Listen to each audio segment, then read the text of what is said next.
우리 일구의 식구들 너무 감사드리고요. 우리 일구에게 더욱더 부흥하고 성장하고 자라나기를 원합니다.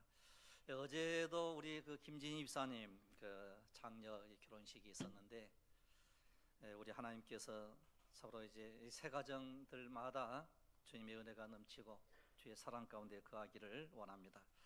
늘 위해서 기도해 주셔가지고 이제 이 아이들도 많이 낳아야 돼요. 진짜 생육하고 번성해야 되는데 제 기도 제목이 기도예요.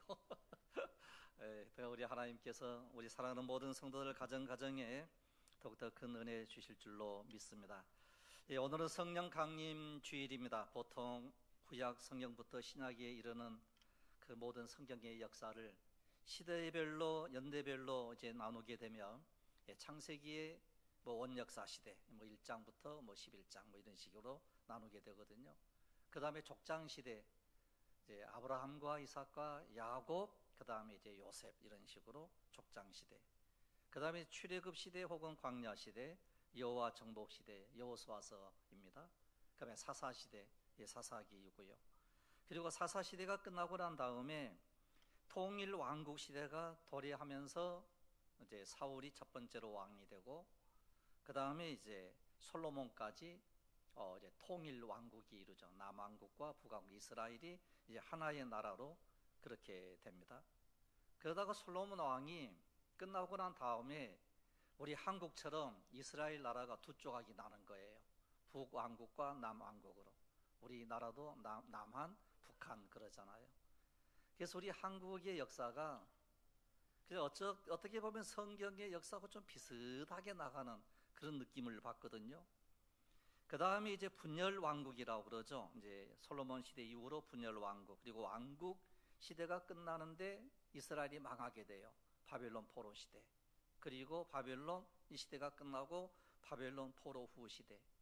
그리고 이제 말라기를 끝으로 해가지고 성경에 그 기록이 딱 이제 없거든요. 이 시기를 신구약 중간기, 예수님이 오시기 400년 전, 400년까지, 이렇게 400년 그 시대까지 신구약 중간기라고 그럽니다. 그러다가 이제 복음이 들어오죠. 예수님이 이 땅에 오시고 복음이 이제 전파가 되고 새로운 빛의 역사가 일어나는 시대가 도래를 합니다. 이 시대를 가리켜서 복음 시대에 그럽니다. 예수님이 활동하신 시대 좀 짧죠. 한 33년 이 정도, 아니면 3년 반, 이렇게 복음 시대. 그리고 난 다음에 예수님께서 부활하시고 승천하시고 하늘나라로 올리워 가신 이후, 오늘 사도행전 1장에 나와 있는 이 말씀처럼 성령의 오심이에요. 성령의 오심의 역사. 이걸 가리켜서 오늘날까지 성령 시대 혹은 복음 시대 혹은 은혜 시대, 이렇게 불리우고 있습니다. 이걸 또 다른 말로는 마지막 시대다, 이렇게 얘기를 하거든요. 그래서 여러분, 우리가 왜 이 성경에 그 놀라운 그 역사들을 쭉쭉쭉 이제 분석을 하고 해석을 하느냐라고 할 때에, 하나님께서는 이러한 모든 역사를 통하여 하나님께서 펼치신 구원을 어떻게 이루어 나가고 계신가를 우리로 하여금 쉽게 알도록 하는 거예요. 그러니까 성경의 역사는 일반 역사가 아닌 하나님께서 구원을 펼쳐나가신 구원의 역사인 줄로 믿으시기를 바랍니다. 그래서 하나님께서 오늘 우리 교회를 통하여, 그리고 이 시대 때에 하나님께서 우리를 어떻게 구원하시는가, 그러니까 초점은 어디에 맞춰져 있는 거 아니요, 구원에 맞춰져 있는 거예요. 그래서 주 예수를 믿어라, 그리하면 너와 내 집이 뭘 얻으리라고요? 구원을 얻으리라는 거예요. 이런 우리는 다 구원받은 하나님의 백성인 줄로 믿으시기를 바랍니다. 전혀 의심하지 않기를 바랍니다. 그 어떤 자가 유혹을 하면서 그렇게 믿어서 예수 믿어가지고 구원받겠어 라고 하는 그런 얘기를 들을 때에 두려워하며 떨지 않기를 원합니다. 여러분, 성령은 연약한 우리를 도와주시는 성령님이십니다. 그래서 이 하나님께서 구원을 어떻게 이루어 나가고 계시는가를 보여주시는 이 역사 속에 구약 시대 때에도 성령은 역사하셨어요. 그러나 특별한 경우에만 성령이 강력하게 임하는 그 이례적인 모습을 보게 됩니다.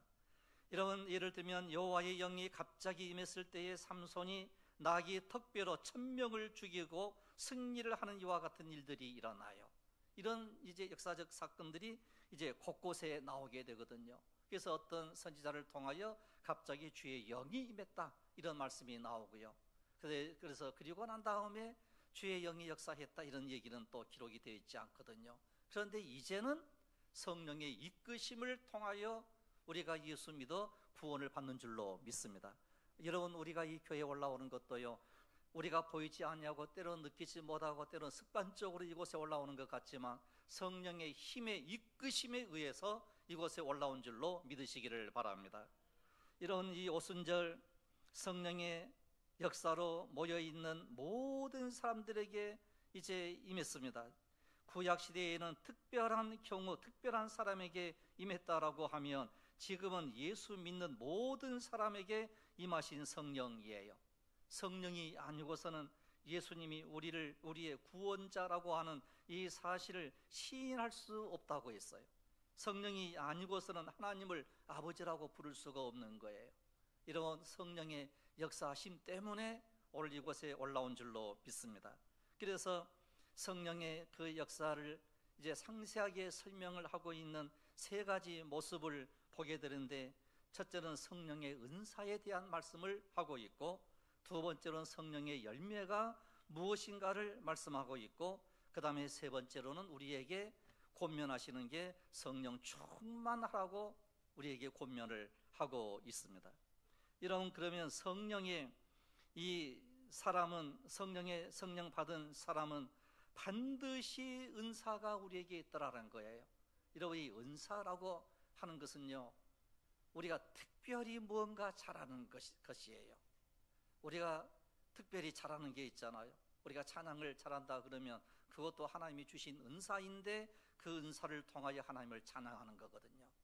그래서 서로 이제 이 성령의 그 은사는 어떤 일인고 하니, 내가 예수 그리스도 안에서 무엇을 할 수 있는가라고 하는 거예요. 즉 예수 믿는 구원받은 하나님의 백성들이 내가 성령의 사람으로 내가 하나님을 향하여, 그리고 이 사람들을 향하여 내가 무슨 일을 할 수가 있는가, 무엇을 내가 할 수 있는가 하는 거예요. 우리가 이런 전도하고 우리가 교회에 올라오라고 그러면 이런 얘기를 하는 사람이 있어요. 내가 생명의빛 교회에 가가지고 어떤 유익을 줄 수가 있겠습니까? 뭐 이렇게 얘기하거든요.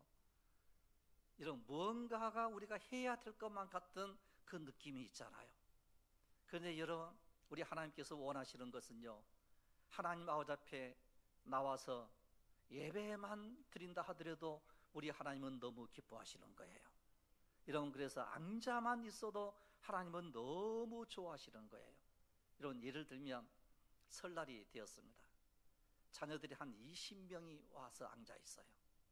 그런데 제일로 약한 어떤 아들 하나가 집에를 오지를 않았어요. 그러면 부모는 그 아들에게 굉장히 신경을 많이 씁니다. 왜 안 왔을까? 아플까? 바쁠까? 신경을 써요. 여러분, 그 아들이 자기 집에 왔을 때에 어떤 유익도 없어요. 그러나 아버지는 신경을 쓰는 거예요. 부모는 신경을 쓰는 거예요. 그러면서 마음의 소원은 뭔고 하니, 그 아들이 오기만 해도 좋겠다, 이런 생각을 하는 게 부모의 마음이에요. 이런 우리가 어떤 일을 할 수 있겠습니까? 이런 우리가 주의 전에 올라와 하나님께 예배할 수 있는 그 힘이 우리에게 있다라고 하면, 여러분, 그것은 우리가 참으로 좋은 일 가운데 하나다라고 하는 것을 여러분 꼭 기억하시기를 바랍니다. 그래서 내가 예수 안에서 무엇을 할 수 있는가라고 하는 거예요. 그래서 하나님께서 우리에게 특별하게 주님을 위하여 그리고 이웃을 위하여 무엇을 할 수 있는가라고 하는 사명이에요. 그래서 우리에게 주어진 예배의 사명, 기도의 사명, 봉사의 사명, 우리가 할 수 있는 모든 그 일들 속에 사명을 가지고 살아가는 은혜가 있기를 원합니다. 여러분, 가정을 지키는 것도 사명인 줄로 믿으시기를 바랍니다. 그래서 옛날 우리 믿음의 조상들은 그렇게 구박을 받으면서도 핍박을 받으면서도 가정의 소중함을 알고 가정을 잃어버리지 않기 위해서 눈물을 흘리며 기도하면서 참으로 이 가정을 세워나가지 않았습니까? 이런 사명 가지고 산다라고 하는 것은 커다란 축복이며 은혜인 줄로 믿습니다. 그래서 이 성령의 은사는 우리에게 너무너무 중요한 거예요. 그래서 고린도전서 12장 4절로 7절인데 고린도전서 12장 4절로 7절에 은사는 여러 가지나 성령은 같고 직분은 여러 가지나 주는 같으며 또 사역은 여러 가지나 모든 것을 모든 사람 가운데서 이루시는 하나님은 같으니 각 사람에게 성령을 나타내심은 유익하게 하려 하심이라 그랬어요. 여러분, 오늘 우리가 이웃들에게 대하여 하나님께 대하여 유익을 줄 수 있는 사람이라고 하면 그 사람은 성령의 은사가 있는 사람이라는 거예요. 여러분, 우리는 모두가 다 성령의 은사를 가지고 있는 사람임을 우리는 꼭 기억을 해야 되겠습니다. 여러분, 은사란 특별히 주시는 능력으로 다른 사람을 유익하게 하는 일이에요. 유익하지 않으면 안 된다라고 하는 것을 우리에게 말씀을 합니다.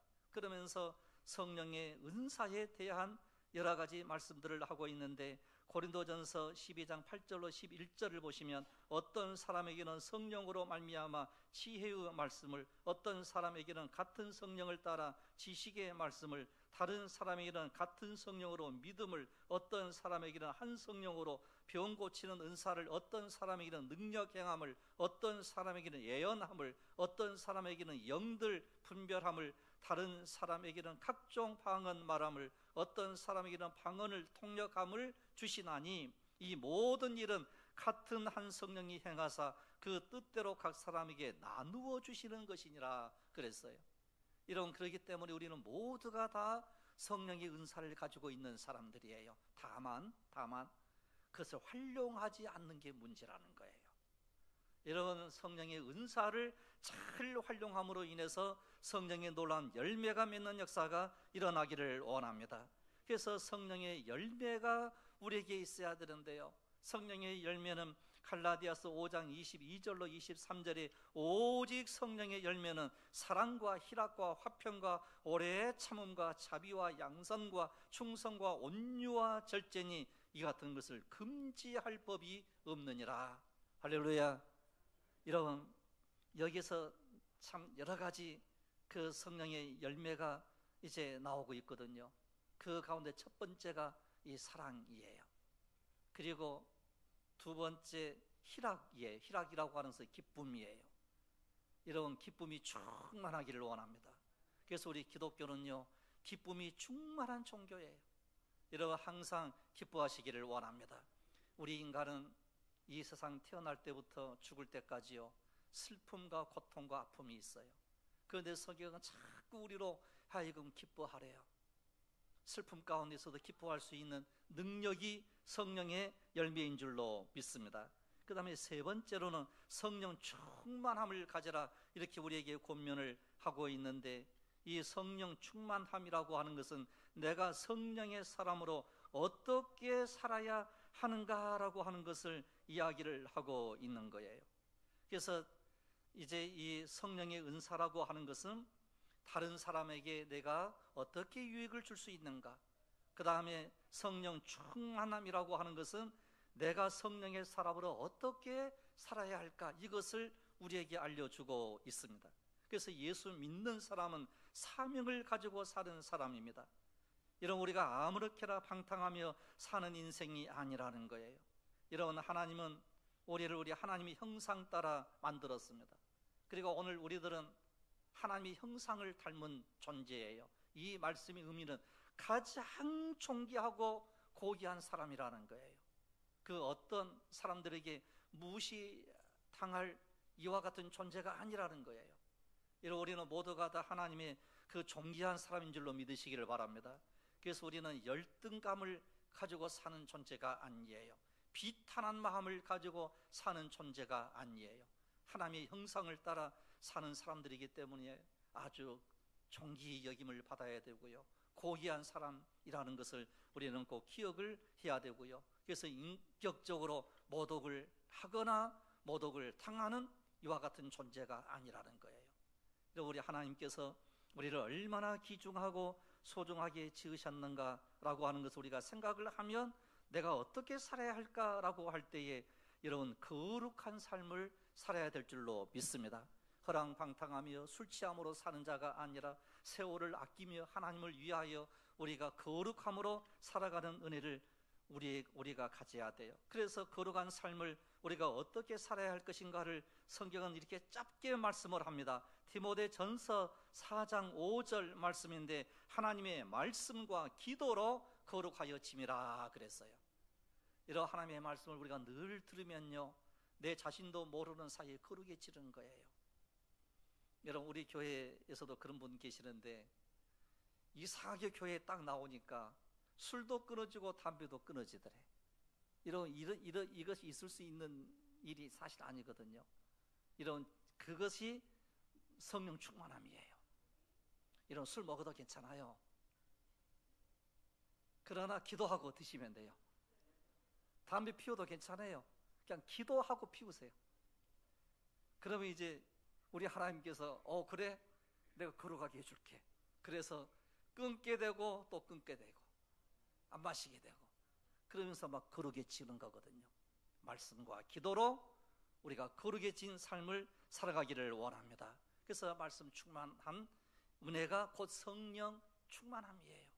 그러면서 가정도 지키고 자녀도 지키고 우리가 늘 깨어 기도하며 나아가게 될 때 가정에 놀라운 변화의 역사가 일어나게 될 줄로 믿습니다.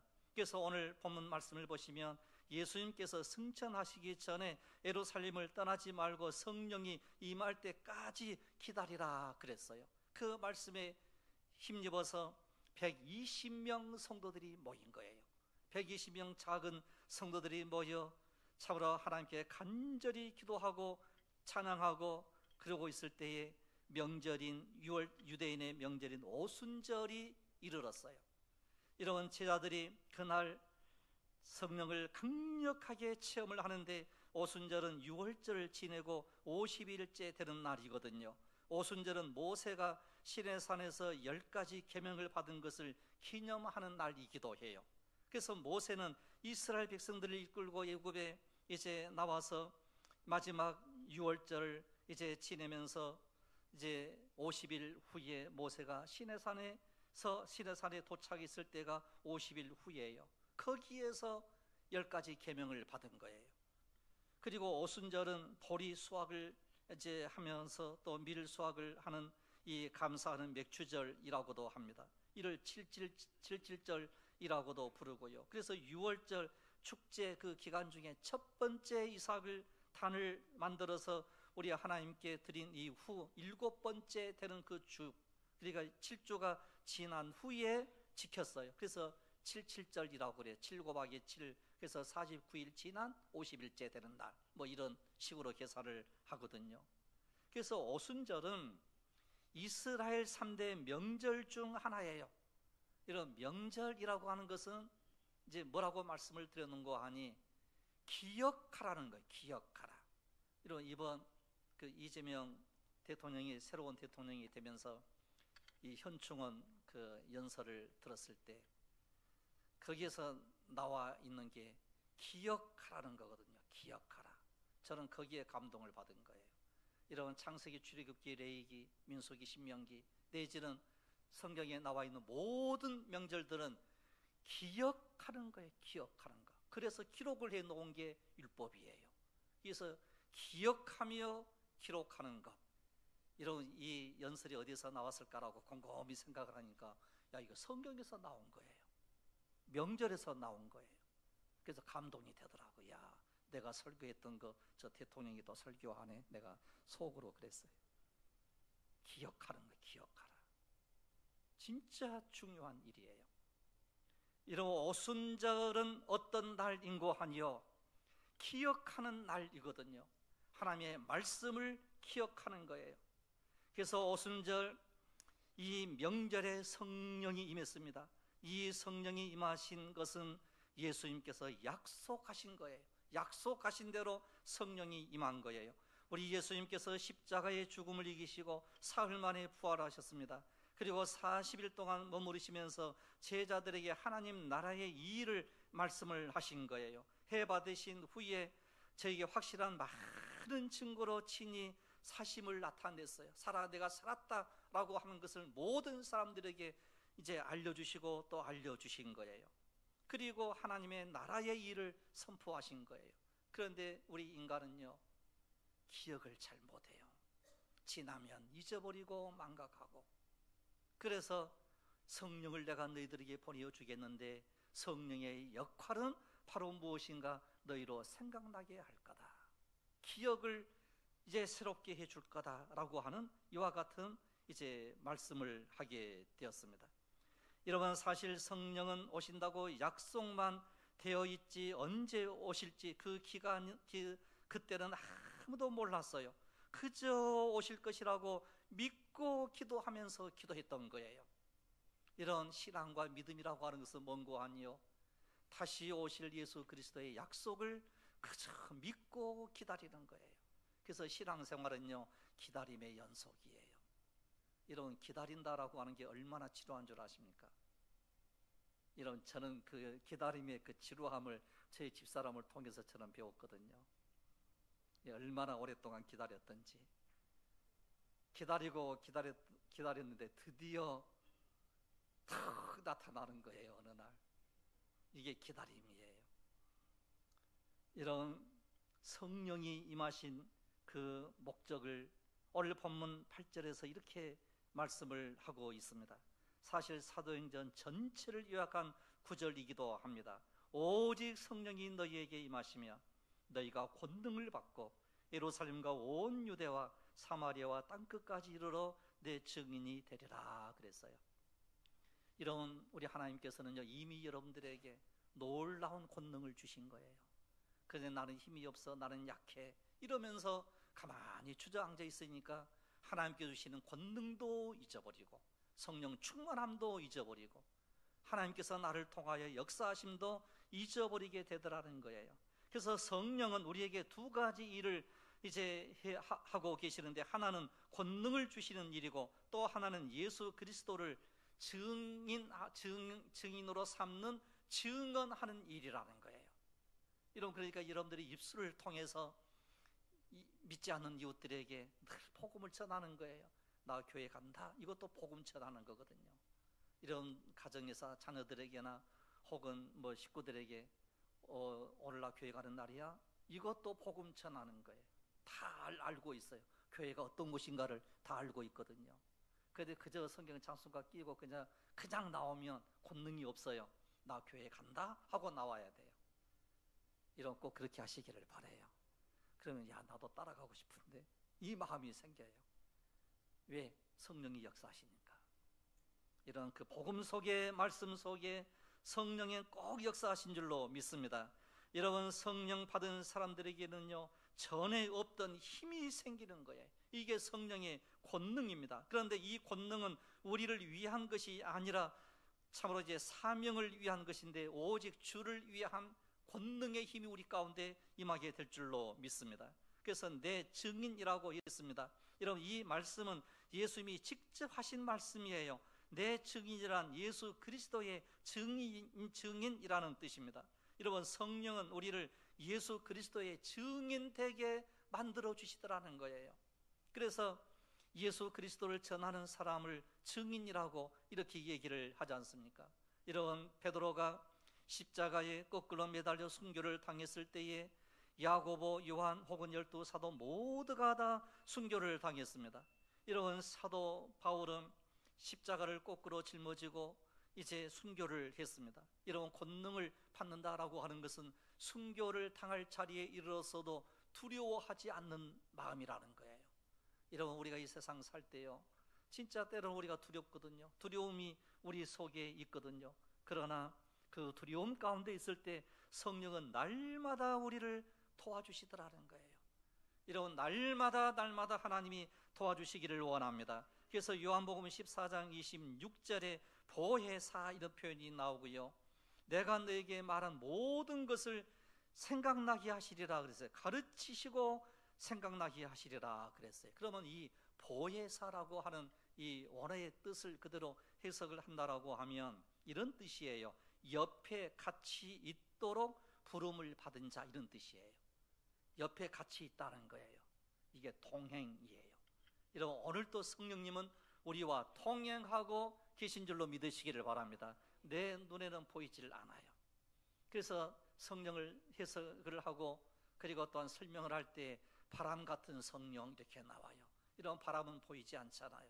그러나 흔들림이 있잖아요. 그래서 세찬 바람, 약한 바람, 시원한 바람, 이렇게 우리는 표현을 합니다. 때로는 부드러운 성령님이, 때로는 강한 바람과 같은 성령님이 오늘 여러분들 가운데, 즉 옆에 계신 성령 하나님이신 줄로 믿습니다. 그래서 이 표현은 전쟁 때에 붙어 다니는 단짝 전우라는 뜻이에요. 여러분, 우리가 군대에서 하는 일 가운데 꼭 혼자씩 하라고 하지 않거든요. 짝을 지어줘요. 그래서 같이 가라고. 이게 보혜사라고 하는 거거든요. 그래서 보혜사는 우리 예수 그리스도께서 우리를 날마다 도와주시는 분과 같은 이제 의미가 있는 것을 여러분 꼭 기억하시기를 바랍니다. 그래서 예수님이 원하시는 일이 무엇입니까? 단 하나, 온 인류가 구원받는 것입니다. 온 인류가 하나님 나라의 백성이 되는 거예요. 그래서 오늘 저와 여러분들은 하나님의 거룩한 백성이 된 줄로 믿습니다. 누구의 도심으로? 성령의 도심으로. 이것을 믿고 주 안에서 승리하는 귀한 여러분들이 되시기를 주님의 이름으로 축복합니다. 기도드리겠습니다. 거룩하시며 자비로우신 우리 아버지 하나님, 우리를 이끌어 주시고 우리를 여기까지 오게 하신 분은 오직 성령의 힘인 줄로 믿습니다. 자비로우신 아버지 하나님, 간절히 간구하오니 성령님께서 날마다 우리 곁에 계시사 우리를 이끌어 주시옵소서. 내가 주저앉을 때에 일으켜 세워주시고 내가 넘어질 때에 우리 아버지 하나님께서 저희들을 세워주신 줄로 믿습니다. 자비로우신 아버지 하나님, 힘들고 어려울 때에 주님의 도우심을 간절히 기다림으로 아버지여 날마다 주 안에서 승리함으로 하나님만 바라보고 나아가게 하옵소서. 우리 주 예수 그리스도 이름으로 기도드리옵나이다. 아멘. 이제 우리 다 같이 함께 봉헌